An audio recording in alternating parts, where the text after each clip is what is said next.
여러분 반갑습니다. 저는 디지털 스토리 스튜디오의 김유석입니다. 자, 만약에 말이죠. 우리가 학창 시절 역사 시간에 줄기차게 외웠던 그 이야기들이 사실은 누군가에 의해 아주 치밀하게 계산되고 정교하게 만들어진 가짜라면 어떨까요?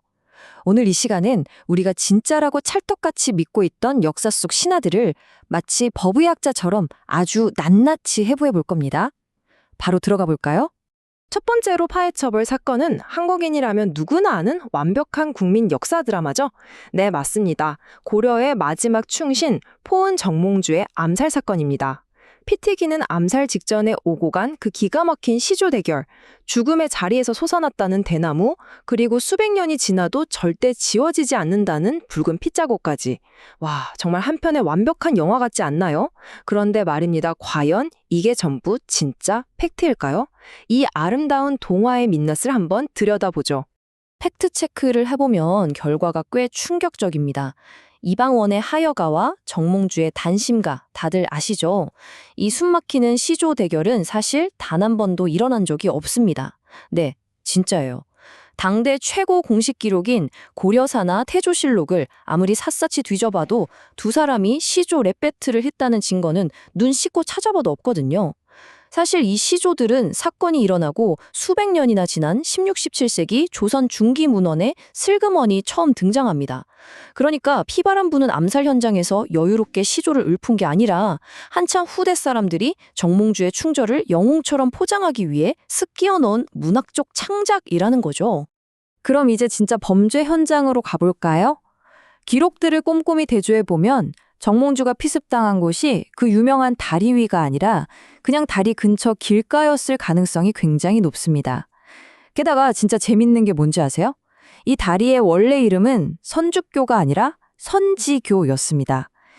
나중에 그 충절의 상징이라는 대나무 전설을 스토리에 억지로 밀어넣으려고 다리 이름까지 의도적으로 대나무 죽자를 써서 선주교로 싹 바꿔버린 거예요. 원하는 이데올로기를 씌우기 위해 범죄 현장의 이름마저 휴작해버린 그야말로 엄청난 신비화 작업이었던 셈이죠. 그럼 수백 년간 비가 와도 눈이 와도 안 지워졌다는 그 소름 돋는 붉은 핏자국은 도대체 뭐냐고요? 이걸 법의학적으로 쫙 분석해보면 아주 현실적인 두 가지 답이 나옵니다. 첫 번째는 그냥 돌멩이 자체에 원래 있던 산화철 성분이 오랜 시간 노출되면서 자연스럽게 붉게 녹슨 것처럼 보이는 현상일 거란 겁니다. 두 번째가 좀 더 소름 돋는데 조선 후기에 정몽주를 완전 신격화하던 시절에 누군가가 이 전설을 더 그럴싸하게 만들려고 일부러 붉은색을 칠하고 돌을 갈아냈을 거란 얘기죠. 물리적인 증거조차도 얼마든지 만들어줄 수 있다는 걸 똑똑히 보여주는 겁니다. 자, 그럼 여기서 우리는 엄청난 모순 하나와 딱 마주치게 됩니다. 아니, 대체 왜? 조선 왕조는 자기들 손으로 그렇게 잔인하게 때려 죽인 최대의 정치적 라이벌을 도대체 왜 이렇게까지 엄청난 공을 들여가며 영웅으로 떠받들어야 했을까요? 그냥 역사에서 쓱 지워버리면 되잖아요. 이게 바로 오늘 우리가 짚고 넘어가야 할 가장 핵심적인 질문입니다. 그 해답은 바로 태종 이방원이 빠져버린 승자의 딜레마에 있습니다.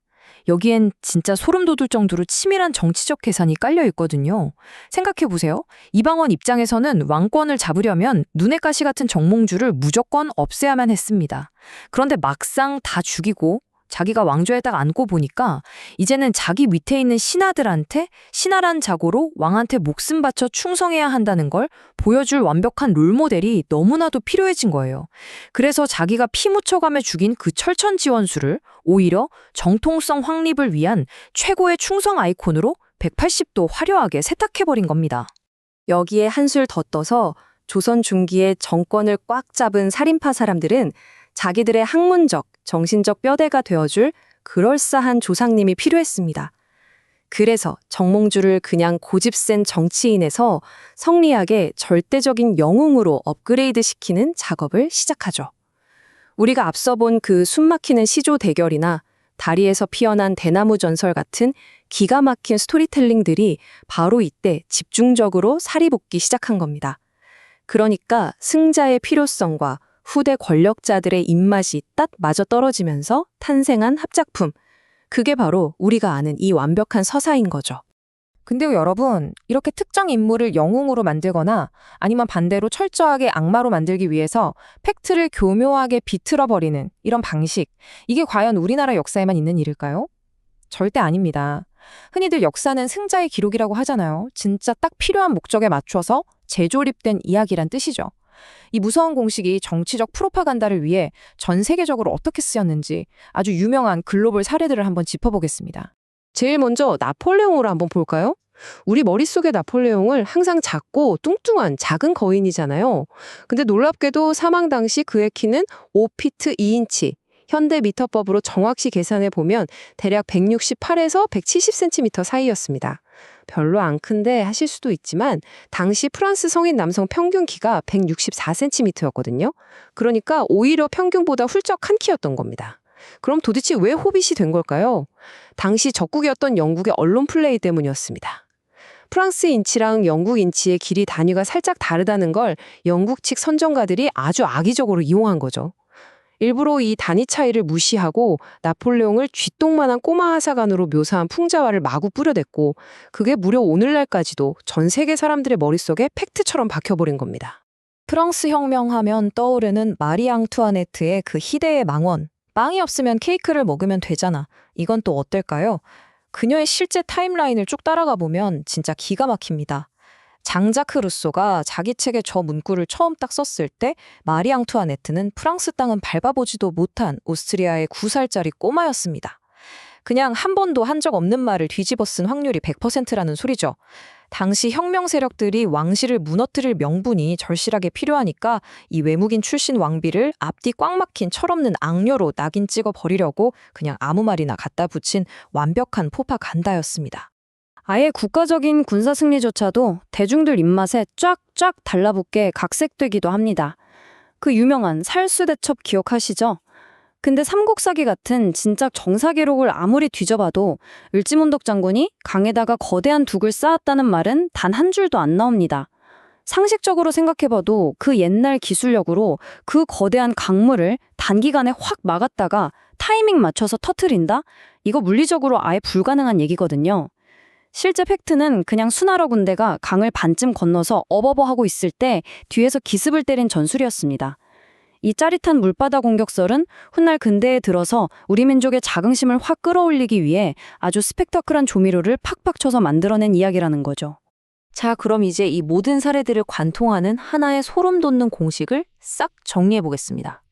우리가 방금 본 정치적 암살이든 거대한 혁명이든 이런 역사적 신화들이 만들어지는 과정은 늘 똑같은 패턴을 따릅니다. 스텝 1. 일단 아주 무미건조한 진짜 역사적 팩트를 가져옵니다. 스텝 2. 거기에 누군가의 아주 절박한 정치적, 이데올로기적 동기를 끈적하게 발라주죠. 마지막 스텝 3. 피어나는 대나무나 거대한 댐 폭파 같은 아주 드라마틱한 스토리텔링을 쫙 끼워 넣습니다. 그러면 짠! 마침내 우리가 교과서에서 배우고 굳게 믿어왔던 그 완벽한 역사 신화가 탄생하게 되는 겁니다. 오늘 이 시간을 통해서 우리가 굳게 믿고 있던 전설의 화려한 장막을 한 겹 싹 걷어내 봤습니다. 어떠신가요? 치밀하게 계산된 정치적 수싸움이라는 이 진짜 팩트가 그저 아름답게 포장된 동화보다 훨씬 더 짜릿하고 흥미롭지 않으신가요? 앞으로 여러분이 어떤 역사 이야기를 마주하시던 간에 마음속에 꼭 품고 던지셔야 할 단 하나의 질문이 있습니다. 과연 누가 이 이야기를 기록했고 대체 왜 그들에겐 이 이야기가 이토록 필요했을까? 그 팩트 뒤에 음흉하게 숨어있는 진짜 동기를 읽어내는 순간 역사는 지금까지와는 전혀 다른 아주 새로운 얼굴로 여러분에게 다가올 겁니다. 오늘 준비한 해설은 여기까지입니다. 끝까지 함께해 주셔서 감사합니다.